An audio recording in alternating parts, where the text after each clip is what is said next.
Russia Ukraine যুদ্ধ বন্ধ করতে বাফার জোনের প্রস্তাব প্রত্যাখ্যান ইউক্রেনের। ইরানের প্রতিশোধমূলক হামলায় ইসরায়েলের আর্থিক ক্ষতির পরিমাণ অবশেষে প্রকাশ। পাকিস্তানের পাঞ্জাব প্রদেশে বন্যা পরিস্থিতি খারাপ হওয়ায় ভারতকে দায়ী করল পাকিস্তান। মধ্যপ্রাচ্যের দখলদার রাষ্ট্র ইসরায়েলের যুদ্ধে বড় পদক্ষেপ তুরস্কের প্রেসিডেন্টের। এবং সর্বশেষ থাকবে ইরানের হয়ে ইউরোপীয় ইউনিয়নকে কঠোর হুঁশিয়ারি চীন ও রাশিয়ার। শুনছিলেন সংবাদ শিরোনাম, এখন বিস্তারিত। ইউক্রেন যুদ্ধ শেষ করতে বাফার জোনের প্রস্তাব প্রত্যাখ্যান ইউক্রেন প্রেসিডেন্ট ভলোদিমির জেলেনস্কির। শান্তি চুক্তি আলোচনার অংশ হিসেবে ইউক্রেনিয়ান ও রাশিয়ান সেনাদের মধ্যে একটি বাফার জোন গঠনের প্রস্তাব প্রত্যাখ্যান করেছেন ইউক্রেন প্রেসিডেন্ট ভলোদিমির জেলেনস্কি। তিনি যুক্তি দিয়ে বলেছেন, এটি আধুনিক যুদ্ধের বাস্তবতাকে প্রতিফলিত করে না। শুক্রবার 29 আগস্ট তিনি সাংবাদিকদের বলেন, যারা আজকের যুদ্ধের প্রযুক্তিগত অবস্থা বোঝেন না, কেবল তারাই একটি বাফার জোনের প্রস্তাব করেন। জেলেনস্কি এই মন্তব্য এমন সময় করলেন যখন একটি প্রতিবেদন বলা হয়েছে ইউরোপীয় নেতারা যুদ্ধ বন্ধ অথবা দীর্ঘমেয়াদী চুক্তির জন্য 40 কিলোমিটার অঞ্চল জুড়ে একটি বাফার জোন গড়ে তোলার চিন্তা করছে। ইউক্রেন যুদ্ধ ড্রোন প্রযুক্তি দ্বারা চালিত একটি সংঘাতের রূপ নিয়েছে এবং জেলেনস্কি পরামর্শ দিয়েছেন যে ফ্রন্ট লাইনের কাছাকাছি ড্রোন হামলার হুমকির কারণে ইতিমধ্যে এক ধরনের বাফার জোন তৈরি হয়েছে। বাফার জোন যুদ্ধে লিপ্ত দেশগুলোর মধ্যে অসামরিক এলাকা তৈরি করতে পারে, যেমন উত্তর ও দক্ষিণ কোরিয়ার মধ্যে বাফার জোন রয়েছে, অথবা ফিজিক্যাল বাউন্ডারি তৈরি করতে পারে, যেমন দ্বিতীয় বিশ্বযুদ্ধের পর সোভিয়েত ইউনিয়ন ও পশ্চিমাদের মধ্যে বিভাজন সৃষ্টিকারী আয়রন কার্টেন। ইরানের ভয়াবহ প্রতিশোধমূলক হামলায় ইসরায়েলের আর্থিক ক্ষতির পরিমাণ প্রকাশ। চলতি বছরের জুনে 12 দিনের সংঘাতে ইরানের প্রতিশোধমূলক পাল্টা হামলায় ইসরায়েলের ব্যাপক ক্ষতি হয়েছে। সংঘাত শেষ হলেও প্রায় 53,500-এর বেশি ক্ষতির আবেদন দাখিল করা হয়েছে। ইসরায়েলিদের পক্ষ থেকে শুক্রবার 29 আগস্ট ইসরায়েলি কর্মকর্তাদের বরাতে এই তথ্য নিশ্চিত করেছে প্রেস টিভি।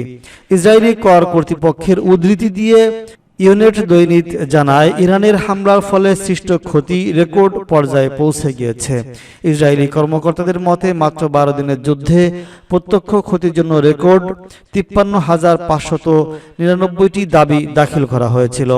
ইসরায়েলি গুপ্তচর সংস্থা মোসাদের সঙ্গে ঘনিষ্ঠ সম্পর্কযুক্ত ওয়েইজম্যান সায়েন্স ব্যাপক ক্ষতি হওয়ায় এবং অনেক ব্যবসা প্রতিষ্ঠান দীর্ঘমেয়াদী বন্ধের কারণে ক্ষতির পরিমাণ আরও বেড়েছে। কর্মকর্তারা উদ্বেগ জানিয়ে আরও বলেছেন, ব্যবসায়িক ও বাণিজ্যিক এর মতো পরোক্ষ ক্ষতিসহ মোট ক্ষতি অনেক বেশি।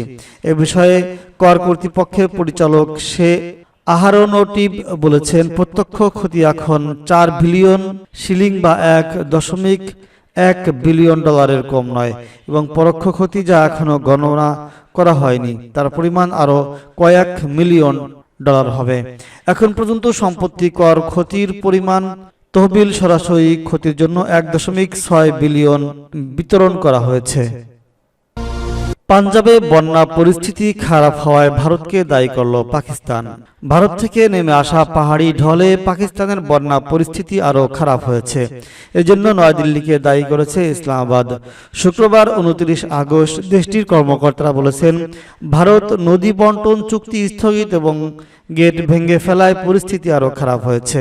চলতি সপ্তাহে মুষলধারে বৃষ্টিপাতের কারণে ভয়াবহ অবস্থার মধ্য দিয়ে যাচ্ছে দুই প্রতিবেশী ভারত ও পাকিস্তান। এছাড়া এ সপ্তাহে ভারী বৃষ্টিপাতের পূর্বাভাস দেওয়া হয়েছে। শুক্রবার পূর্ব পাকিস্তান ও দেশটির দ্বিতীয় বৃহত্তম শহর লাহোরে বন্যা পরিস্থিতি বিপদ সীমার উপর দিয়ে প্রবাহিত হচ্ছে।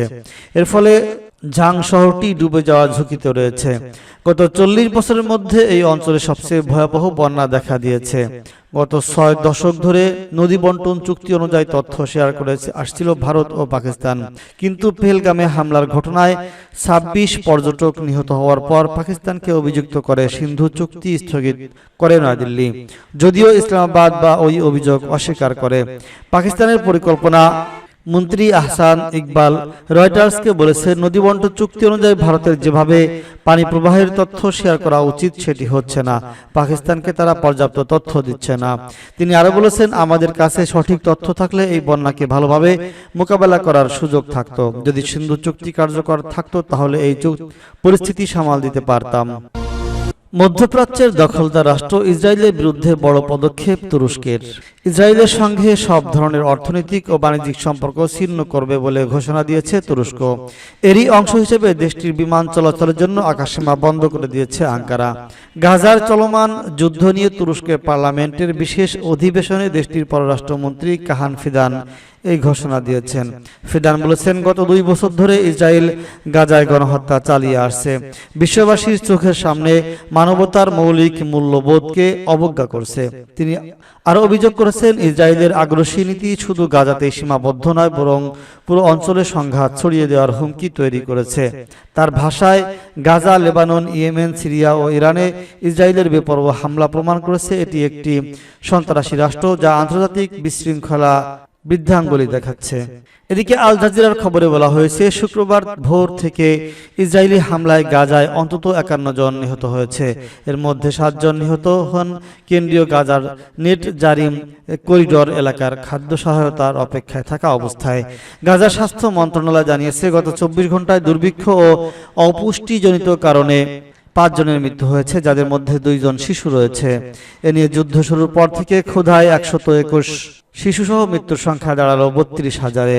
স্বাস্থ্য মন্ত্রণালয়ের হিসাব অনুযায়ী ইসরায়েলি হামলায় এখন পর্যন্ত অন্তত 63,025 জন ফিলিস্তিনি নিহত হয়েছেন এবং আহত হয়েছে 1,59,490 জন। এদিকে সামাজিক যোগাযোগ মাধ্যমে ছড়িয়ে পড়া ভিডিও ফুটেজে দেখা গেছে, গাজা সিটির জাইতুন ও সাবরা এলাকায় ইসরায়েলি বাহিনী ধ্বংসযজ্ঞ চালানোর সময় প্রবল বিস্ফোরণ ও ধোঁয়ার কুণ্ডলী আকাশে উঠছে। আল জাজিরার ফ্যাক্ট চেকিং ইউনিট সানাদ ভিডিওটির সত্যতা নিশ্চিত করেছে। ইরানের হয়ে ইউরোপীয় ইউনিয়নকে কঠোর হুঁশিয়ারি রাশিয়া ও চীনের। ব্রিটেন, ফ্রান্স, জার্মানি সহ E3 উদ্যোগে ইরানের বিরুদ্ধে পুনরায় জাতিসংঘের নিষেধাজ্ঞা আরোপের প্রক্রিয়া শুরু করায় কড়া প্রতিক্রিয়া জানিয়েছে রাশিয়া ও চীন। মস্কো ও বেইজিং সতর্ক করে বলেছে, এই পদক্ষেপ ভয়াবহ পরিণতির দিকে নিয়ে যেতে পারে। এতে কূটনীতিক সমাধানের পথ রুদ্ধ হয়ে যাবে। 2015 সালের পারমাণবিক চুক্তি JCPOA আওতায় থাকা স্ন্যাপব্যাক মেকানিজম সক্রিয় করেছে ইউরোপীয় 3 দেশ। এর ফলে 30 দিনের মধ্যে ইরানের উপর পূর্ববর্তী নিষেধাজ্ঞাগুলো পুনর্বহাল হওয়ার ঝুঁকি তৈরি হয়েছে। রাশিয়ার পররাষ্ট্র মন্ত্রণালয়ের বিবৃতিতে বলা হয়েছে, আমরা E3 দেশগুলিকে আহ্বান জানাচ্ছি তারা যেন নিজেদের ভুল সিদ্ধান্ত পুনর্বিবেচনা করে, অন্যথায় এর পরিণতি হবে ভয়াবহ বিপর্যয় ডেকে আনবে। অন্যদিকে চীনের পররাষ্ট্র মন্ত্রণালয়ের মুখপাত্র গো জিয়াকুং সাংবাদিকদের বলেছেন, এই মুহূর্তে ইরান ইস্যুটি একটি গুরুত্বপূর্ণ মোড়ে এসে দাঁড়িয়েছে। জাতিসংঘ নিরাপত্তা পরিষদ স্ন্যাপব্যাক নিষেধাজ্ঞা কার্যকর করা গঠনমূলক পদক্ষেপ নয়, বরং এটি রাজনৈতিক ও কূটনীতিক সমাধান প্রক্রিয়াকে ব্যাহত করবে। রাশিয়া ও চীন উভয়ই জাতিসংঘ নিরাপত্তা পরিষদের স্থায়ী সদস্য এবং JCPOAর স্বাক্ষরকারী দেশ। এদিকে ইরানের পররাষ্ট্রমন্ত্রী আব্বাস আরাঘাচি ইউরোপীয় দেশগুলির পররাষ্ট্রমন্ত্রীদের ফোনে সতর্ক করে বলেছেন, এই বেআইনি ও অযৌক্তিক পদক্ষেপের জন্য যথাযথ জবাব দেওয়া হবে। 2018 সালে ডোনাল্ড ট্রাম্পের আমলে যুক্তরাষ্ট্র একতরফাভাবে JCPOA থেকে সরে গিয়ে ইরানের উপর কঠোর নিষেধাজ্ঞা পুনর্বহাল করেছিল। এরপর থেকে ইউরোপীয় পক্ষগুলো তাদের অঙ্গীকার রক্ষা করতে ব্যর্থ হয়, ফলে ইরান ধাপে ধাপে নিজেদের চুক্তিভিত্তিক প্রতিশ্রুতি কমিয়ে আনে। এবছরের জুন মাসের আগে পর্যন্ত ওয়াশিংটনের সঙ্গে ইরানের 5 দফা আলোচনা হয়েছিল, কিন্তু মার্কিন ইসরায়েলি আগ্রাসনের ফলে আলোচনার সেই প্রক্রিয়া থমকে যায়।